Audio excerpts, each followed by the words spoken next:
Greetings from a very snowy Wales in the UK. That's the view out of my window by my smithy. It's a bit cool here, probably just about freezing point. We've got lying snow, which is slowly melting now. We had about 2 inches, which isn't a great deal, but usually enough to paralyse this country. Anyway, very unusually for me, I want to do some talking today. Now, if you've read my description on my channel or visited my website and read on there, you will know that I am very against people selling DVDs on, for instance, how to forge weld with confidence for quite a lot of money. I think things shouldn't be that hard. Now, I'm not a blacksmith, I'm a learner. I make that plain. There's a long time before I'm going to be able to call myself a blacksmith. And I'm on my journey, like a lot of others. And I go to a night school with a master blacksmith.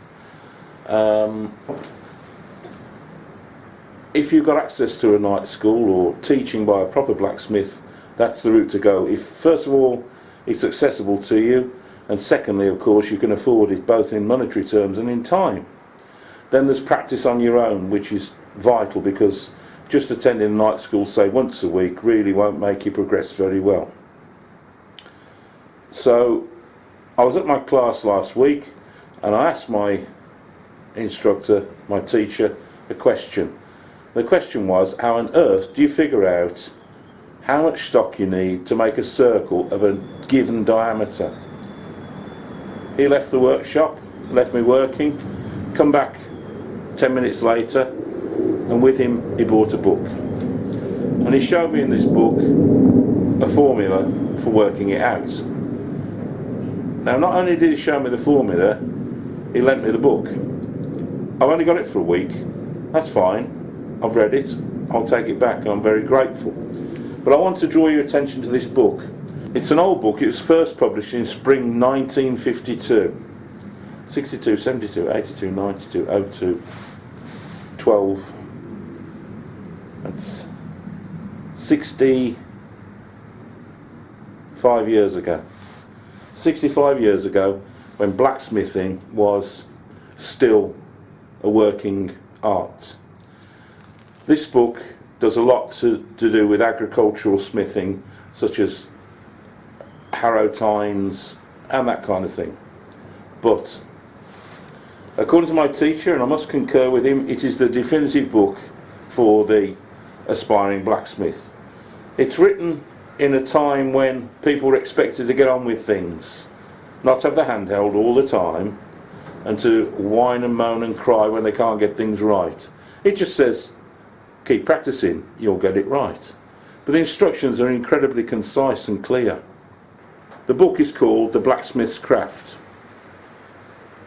and it's published and written by the Council for Small Industries in Rural Areas, which was a British institution. That's called COSIRA for short. Now, as I said, it's an old book. The last time it was printed, in this edition anyway, it was printed in July 1976. I've looked on eBay, British eBay, and you can get a copy of this book for around about £20, British pounds. I don't know whether you can get it in the States, but even more importantly than all of that, this book is available for free to download. Now, when I say free, if you search it on, say, Google or another search engine, you'll find loads of places that say, oh, download this book for free. And then, of course, you've got to sign up for adverts and toolbars and all the rest of the gimmickry they try and sell on top of the free download. Unless, of course, you go to Hereford College website. Now, Hereford College, at their Home Lacey campus near Hereford in the UK, have the National School of Blacksmithing, which is where I started night school. It's the biggest smithing facility in Europe. I forget now, but it's got an enormous amount of hearths. If you read their website, it'll tell you. It's something like either 49 or 97, I can never remember. But when you go in there, it's like an aircraft hangar. It's enormous. And there reposes a huge amount of knowledge. This college recommends this book to their students. I'll put a link at the bottom of this video. It's available for download completely free, no adverts, no toolbars, nothing like that. It's in about 5 portions because they're big files, but if you've got a decent internet connection, or even you haven't, and leave it for a while, it will download. I think I might buy the book because I do like to handle a proper book.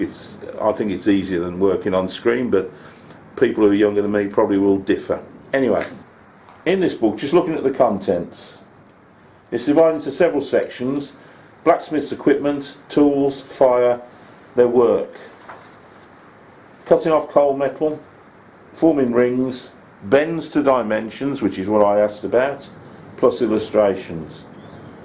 Now, going into just one chapter, part 1, chapter 4, the blacksmith's work: taking a heat, drawing down, bending, upsetting or jumping up, hot cutting, punching and drifting, fire welding, instructions for fire welding, heat treatment, and then that's the end of that section. Now, look at the text itself. It's very detailed indeed. And the first one, in the first chapter, it talks about setting your shop up. And one thing it has here is tool racks. That's one version.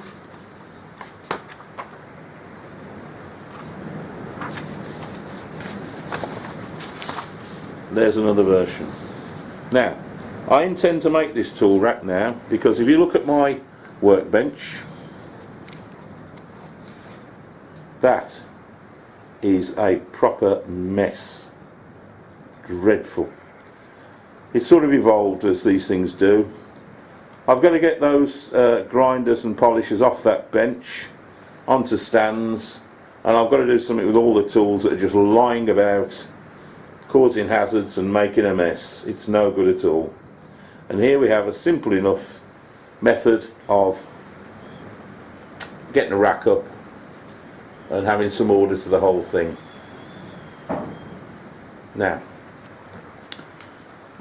and going back to the book, let's just have a look at welding.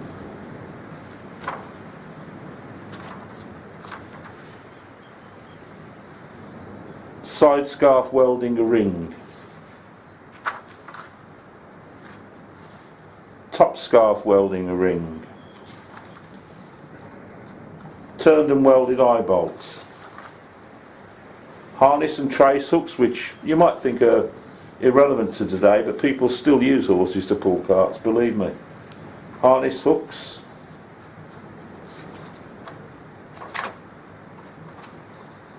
Punching, shouldering, cotter pins, mushroom headed shackle pin and cotter. Plain square corner bends, radius bends, forged square corner bends, something I'm not very good at, radius corner bends, plain square corner bends, forged square corner bends. Now, straight scarf weld, cleft weld, glut welded square corner. Never heard of it. Going to ask my teacher on Wednesday what that's all about. I can see what they're doing, but I can't understand why you might do that. I think it might be to maintain the original stock size when you're doing a corner. Although again, why you want to do that I don't know, unless it's for aesthetic reasons. An eye welded onto a shank, which is something I've always wanted to try. Scarf and cleft T-welds. T-shaped pocket weld.